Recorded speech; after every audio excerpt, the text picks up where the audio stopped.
Isang trahedya ang nangyari. Ang nararamdaman ay hindi mo mawari. Sabi nila, pangkaraniwan lamang ito, mababaw kung may tuturing. Pero sa sarili, tila maladagat ang lalim. Sakto pat, hindi ka marunong lumangoy. Sinusubukan mong itipa ang mga paa upang makaahon sa pagkakalunod. Napapaos na sa kakasigaw, nangangalay na rin ang iyong mga kamay sa paghingi ng tulong. Binubugbog ka na ng mga alon at daan-dahan ka ng hinihila pababa. Unti-unti nang naglalaho ang liwanag at ang mundo mo'y sinasakop na ng kadiliman. Ugmok, paralisa, nag-iisa dahil sa itinuturing nilang mababaw na trahedya.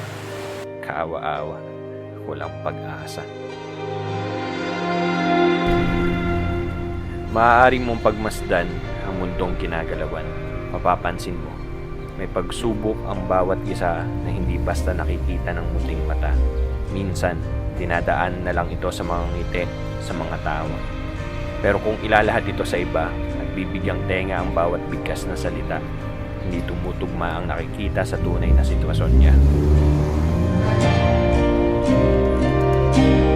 Mahina't madrama.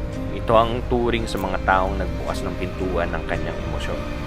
Ngunit kabaligtaran ito. Malakas ang taong hindi tinatago ang kanyang kahinaan. Kailan kaya magiging natural ang magpahayag ng totoong nararamdaman? Kailan titigil ang mundo sa pagpapawalang halaga sa pusong naglalakas loob magpakatotoo? Kung hindi man dumating ang saklolo, dalangin kong dumating ang pagkakataon na hindi na maitatago, hindi na maikukubli, na ang mundo mo ay binabalot ng iyong pagbangong muli. Liri kong pinanghugutan ng aking sulat. Ito ay kanta ng bandang huni mo.